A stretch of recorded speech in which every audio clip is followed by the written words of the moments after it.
Before we get started, does anyone want to get out?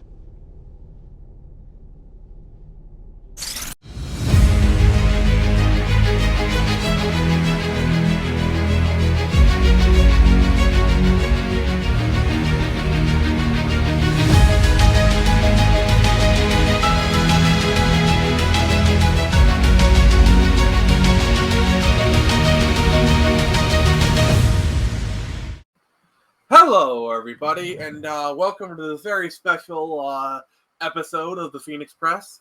Joining me is the man of heat himself, Jay Heat. What's up? Oh, my brother, I'm just gonna.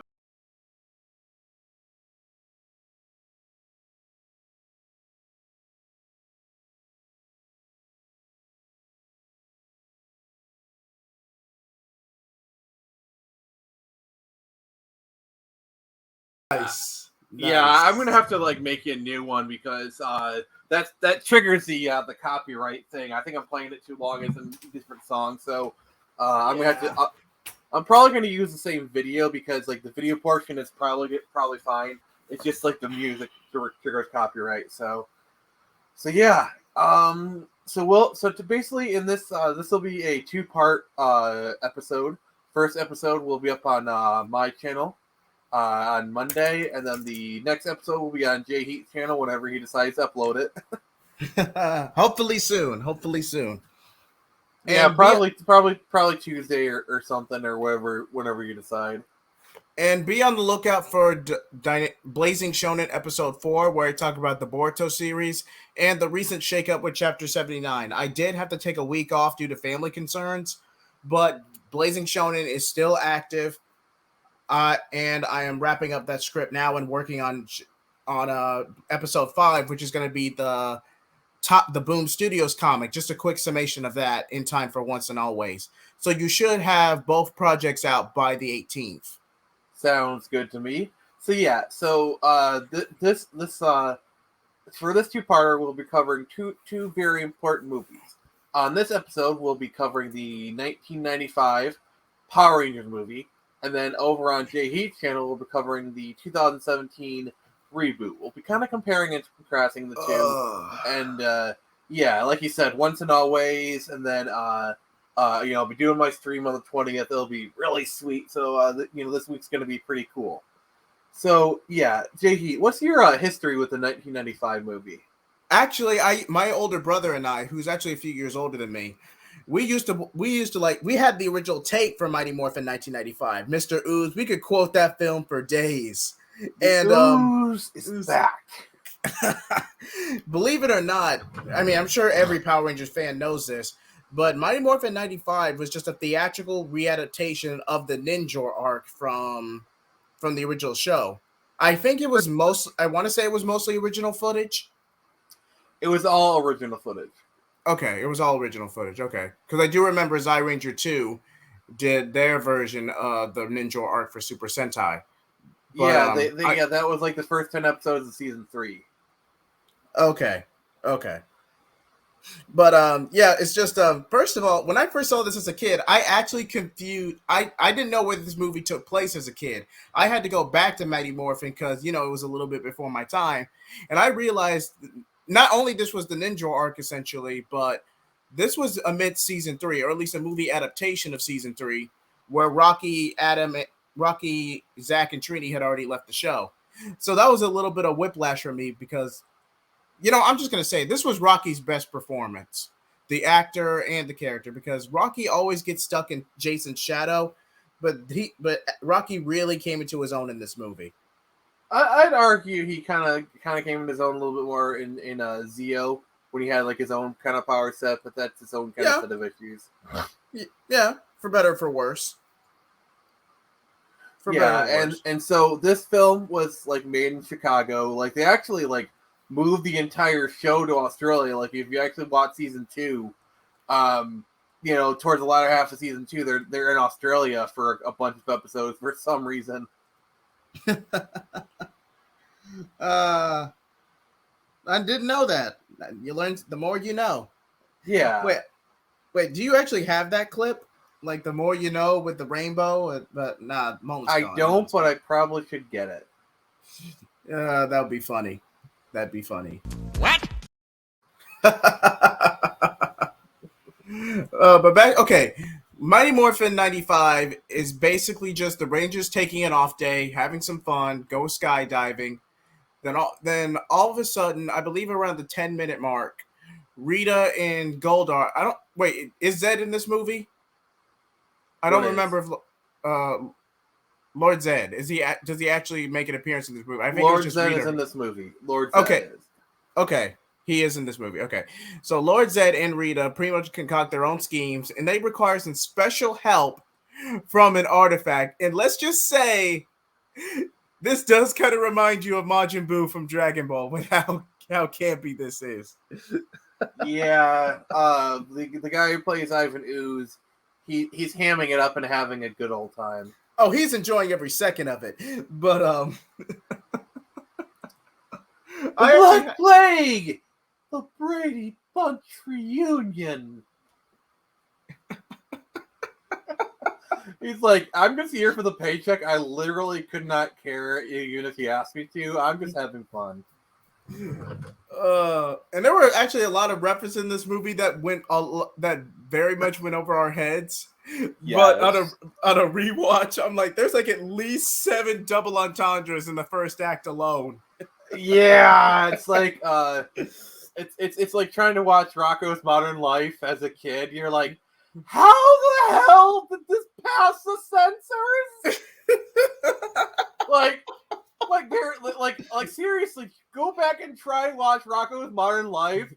That shit is filthy. Like there is so much. Like the You also fact that Rocco works at a sex hotline. Oh no! Or like when Rocco tries to like check into a sex hotel and they're like, how long? All night? He's like, oh, okay. Like big, like it was just barely contained. It's just like, oh my god. That's the thing about the 90s. One, there was no such thing as cancel culture. And two, idiot, what are you doing? Happy, joy. Happy. All right, let's get back on track. Okay. But basically, to make it a long story short, there was no such thing as censorship in the American 90s. There was no such thing. But essentially, okay, you had Mr. Ooze. He breaks out of his cocoon. You have these. Okay, I don't know if they actually made hybrid putties between the putties and the ooze, but they definitely used the crows from the main show. But actually, it's the other way around. So basically these are the Tengu warriors, and the Tengus eventually showed up as the foot soldiers for season 3. Oh, okay. But well, to get back to my main point, okay, the suits in this movie, the morphing sequence is good, but the suits were just a little too shiny. I'm not saying you should follow Sentai footage all the time, but these suits were a little too shiny. I mean, not just if you want shiny, you get the gold armor, metallic armor, but that's getting us in the weeds. But like, they made them more armor-like, honestly. I would argue that that's what they should have done for the metallic armor in season 3. Just use this. I mean, you had the footage from it. Well, it's not necessarily footage. I think it was more rights because like Fox owned a lot of the footage. Oh, okay. Thanks for clearing that up for me. Yeah, that's why. Like they specifically did the gold, like the metallic armor, right? Like with the first suit power up in season 3, but like it's just like shiny version of the regular armor. Like I don't know why they didn't do the movie suits then. I don't know. I would argue since if you're going off Super Sentai, this was around the time the inspiration for Zeo was airing. So you technically could use what they would later become the squadron suits in Kai Ranger, since you already had the white ring, since you already had King Ranger. Okay, here's the thing. All right. Okay. So usually they're about a year behind. Okay. So the season that they're going into with this movie was the Cocker Ranger. Cocker Ranger. Okay. Those suits were eventually used as the Alien Rangers. Yes. What you say is Squadron was the Die Ranger suits where they just used the Zords and the White Ranger from season 2. Okay. The Thunder Zords are from Die Ranger, and the White Ranger is from Die Ranger as well. In fact, the White Ranger's Sentai name is Kiba Ranger. Who, fun fact, the Kiba Ranger is a perverted 13-year-old kid. Okay, I gotta watch Die Ranger now. Thank you. Yes. After we record this episode, I'll send you a clip of that you will love. But anyway, yeah. So yeah, we got Ivan Ooze kind of coming back, and he enacts his plan. He pretty much sidelines Rita and Zed right away, which that's basically kind of like an establishing his power moment. Yep. Asserting his dominance type of thing. Exactly. And so he takes on Goldar and this pig monster, which is really only for the movie. Yeah, and so yeah, what are your thoughts on kind of like the movie so far? So far the movie is pretty solid in how you already have Ivan Ooze, Zed and Rita take a back seat. It's definitely, it has its appeal. Ooze is a pretty good villain. He does overstay his welcome later on, but right now this is where Ooze is at his best in terms of appeal. At least that's what I think. Yeah, Because looking back in retrospect, let's just say that Ooze gets very corny very fast. yeah. I don't think Ooze would have I don't think it would have worked for a full season. Like having him be like a seasoned villain would not have worked. Like a villain, he's fine for a movie, but even then, he's still kind of a little bit overstaying his welcome. Yeah. Now they actually did an actual in-show adaptation of Mr. Ooze, like as a one-off villain. I'd be keen for that. It's a one-off. He's destroyed like any other baddie, but it's just the movie version was annoying, but I was still intrigued by his powers and abilities. What would a TV version of him look like? Would he be toned down? Would he be more obnoxious? Would he get in a power struggle with Zed towards the whether on the Zeo quest? Like, yeah, it would be interesting. Yeah, it would definitely be interesting. Yeah, so basically, like Ivan Ooze, he kind of goes into the command center. He literally wrecks shop, and the Power Rangers, they lose their powers, and in like that is honestly, it's a really dark moment. Like it gets you in the feels. It does, and I believe this is the I'm not saying spoilers, but this is the closest we will ever get to Zordon's actual physical body in this movie. I mean, you did see a physical body, so yeah, it's pretty close. But yeah, so they had just enough power to send them to the moon of Thanos, and they're trying to find a new, like the Great Power and whatnot, and the Tengus follow them. So yeah, this section of the movie is actually like kind of hopeless if you think about it. Like, well, there's hope, but it's very bleak. Very bleak, very bleak. Yeah, I'm kind of here for it. Like, yeah, this actually is I'm not to go into a segue, but this is what 2017 failed to do because now I'm only going off hearsay and interpretation, but you could tell that one, Mighty Morphin 2017 was cheaply produced, product placement pretty much the entire third act. And really, you could argue the showrunners were just embarrassed of how campy the source material was.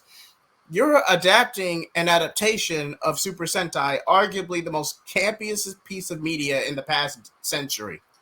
Yeah, we'll don't trust me. We'll be getting into that with That's my section. exactly, and then so yeah, and then you meet this woman named Dulcia, who fun fact, the original act. Did you know that the original actress who played Dulcia was Matriska Hardingay? Really? Yes, SVU's Matriska. Like you could actually look up pictures of her. So, Jahid, if you could you like talk about like kind of like what your feelings are for the movie, real quick while I look at pictures. Okay, so for my okay, are we okay? 1995. Okay, this like I said, this movie was a readaptation of the Ninja or Ninja Quest arc, and it's a pretty solid adaptation. It really is. Like you still get the ninja powers. Ninja is a little less obnoxious. I believe it was a different voice actor who ended up in the ninja suit. But Yeah, we didn't even get Ninjor at all. yeah. All And right, so are you ready for like? go ahead, See so- screen share it. all right. Oh my god. Yeah, she was the original Dulcia. Like, how crazy is that? How'd she end up backing out from the role? This looks fantastic. You just like, can we just say like that suit looks amazing? Nice. And, yeah, not only that, but like there was actually supposed to be like a whole training sequence at her compound. Like, So was this cut out to save time, or was there a personal conflict? I don't. There's a story to it. I just can't remember. But like, yeah, Patricia Hardingay was supposed to be the original Dulcia in this movie. Oh my god. You did not know that? Excuse me a moment. All right, well, Jay Heat's in his bunk. He's got to take care of some business for a moment. So, Ha ha ha. I mean, come on, that's obviously you're playing that joke. So basically, let me give you a visualization of Jay Heat's reaction to this. Whoa. It's your show. It's your show. Oh my.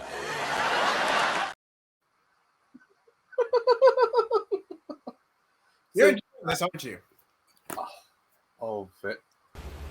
No shit. Okay, moving on. Because we'll end up. Nice. All right. Enough of that for now.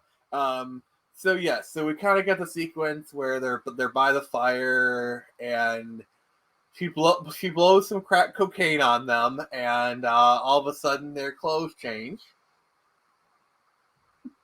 Some cocaine,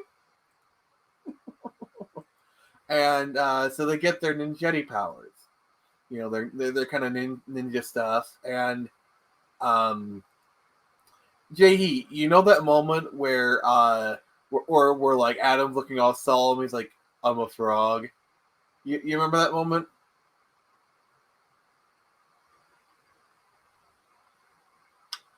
Oh, well, I guess he's a little bit indisposed at the moment.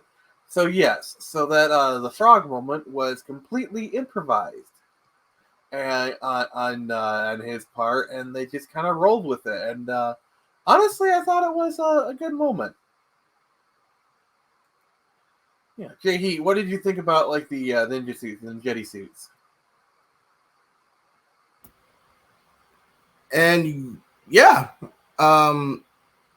Sorry, I had to step out for a second. But you were talking about the training sequence. They then come back. The final battle in Chicago, I believe. Oh, there was a lot of. You're skipping over a big portion. So okay. In case you weren't able to hear what I said, I was talking about like the campfire and like Dulcia. She kind of sprays some cocaine on them, and like their clothes change. And you know that sequence where like they're talking to Adam, he's like, "I'm a frog." Yeah, that was an improv line. You could really tell. It was, yeah. It actually was. Like it actually was an improv line. So you're right on that one. Oh man. But man, that was a good one. That was I'm a frog. And I'm just like, okay, so you didn't get the training sequence and then use their ninja powers and the Tuscan war. Go ahead. So that they gotta face the great warriors, you know, and they fight like this kind of big guy, and Tommy says, "I got a bone to pick with you," and then, like another one of my favorite lines is like, "Let's get out of here before they decide to pull themselves together." Like, oh, I love it. Like they are just like honestly, the writers of Batman wrote this movie. I swear. Oh man, but I would not be surprised. I honestly would not be surprised. Yeah. So they find the great power, which also just happens to have the animals that they're from. It's almost like it was meant for them, you know. And so they get their powers back and they teleport back to Earth. And so at this point, so a little bit of a side plot is, so Ivan Ooze has been like giving away his ooze to children, and basically it's kind of like a Trojan horse that whenever the parents come in contact with the ooze, they get like mind controlled to work for Ivan Ooze, and they've been digging up his like two of his great machines, which are basically Zords. And okay, this was played up for what it was. This gag was played up for as far as they could throw it. During this montage with the adults getting mind control, there were so many double entendres during this montage. It's not even funny. Yeah. And I'm just like, I had to actually. This guy made me go back to it on a rewatch. I'm like, this is disturbing. Like looking back, this is freaking disturbing. They gotta have something to entertain the adults while the kids are having a good old time. But yeah, so yeah, so now we're kind of getting towards the final battle here, and they summon their Zords, and yeah, the CG has not held up. Well, to be fair, this was very innovative technology. They didn't master CGI until like 06, 07. So this was definitely a product. This was definitely a product of its time. Remember, Jar Jar was in 1999, but those, to be fair, Star Wars was like cutting edge of the cutting edge. This was not. No, it was not. No, it was not. And we've had convincing CGI characters. Honestly, like for example, Terminator 2. Again, which is cutting edge. Like I keep bringing up movies that were like bleeding edge of tech, while this one is very clearly not. So it's I don't know. But like The Abyss from like 1988 had like convincing character. Like, well, that was water, and then T2 was just literally like I don't know. But like I don't know. Just I feel like given the technology of '95, it could have been done better. But at the same time, I don't know. It just doesn't look very good, honestly. What are your thoughts on the CGI? I'm not gonna say it was bad. There are worse CGI out there. Phase 4. Excuse me. But to be fair, like this movie is almost it's almost 25 30 years old. Yeah. To be fair. But yeah, I would take the overly shiny Megazord compared to okay, it was a product of its time. It was, all right. I see where you're going. Let's play this game. All right, would you rather this CGI or She-Hulk CGI? Oh, that's a hard I know, one. I'm terrible. That's a hard one. I'd rather go with this CGI because at least I'm getting something action-packed out of it. The most She-Hulk had to offer was like maybe 7 transformation sequences on a loop, a celebrity cameo in episode 4, which really the only reason they did that was because the actress who played Jen was flat-butted, was very flat. Very, very flat. No, nothing wrong with that. I'm not being mean. But Girl got no booty. Your words, not mine.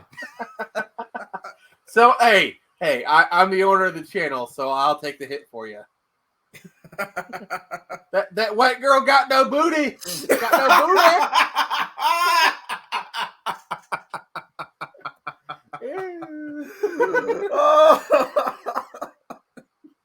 It's a woody. Wait, no. What woodies are white girls with a booty, so she ain't no woody. Man, if you didn't grow up in the 90s or the early 2000s, you wouldn't get any of this. It's like J-Lo. She built her career off the back of that booty. Like, bitch got back. Oh man. I broke him, guys. I broke J-Heat. Oh man, so many memories. By the way, this is staying in. I don't care that this has nothing to do with Power Rangers, but this is like just peak comedy, so I'm like, yeah, this is staying in. I don't care. Hold on, I gotta send you. I'm gonna send you this in your DM in a minute. Hold on, don't tell Jared, but I gotta send you this. Hold on, give me a second. Oh, so let's just kind of finish up this episode, and then So they defeat one of the Zords, and then Ivan Ooze kind of goes into the next one. They're in space, and like there's like a comet that was set up earlier, and I'm sorry, I love this moment where it's like, what are you doing? She's like, taking care of business, and then she smacks the button. Taking care of business, and they literally kick a Zord in the nuts. Ivan Ooze gets kicked in the nuts as a Zord, and I'm like, you tell us from in 95. Oh man. Hold on. Okay, I just sent it to you. But as Nick's looking over that, stay tuned for part 2 where I talk about the failed revival that was Power Rangers 2017. Yeah, well, so yeah, we'll be doing this on my channel. Oh, has he seen this? No, he has not. We're saving it. We're saving it. Okay. So that's the movie. What rating would you give this movie out of 10? I'd give it an 8. Because when I was a kid, this was much higher, but I had to sit through a lot of double entendres, some cringy subtext, and I'm just like, how did the censors get away with this? This was a kid's film. Yeah, I'd give it a 6 out of 10. It has some nostalgic value, but otherwise, it's a bit quaint. It's a bit quaint. Ooze overstays his welcome, and I'm not being a prude by this. Don't get me twisted. I'm not being a prude about this. But if you actually look back at Mr. Ooze as an adult, and how he mind controls the adults, it's just, you have a very sick feeling in your stomach with how an adult can internalize that shit. So, on that note, like, comment, and subscribe, and stay tuned for part 2. Yep, so this has been Nick Gibson from the Phoenix Press. And remember, I can only show you the door. You're the ones to walk through it. Excelsior!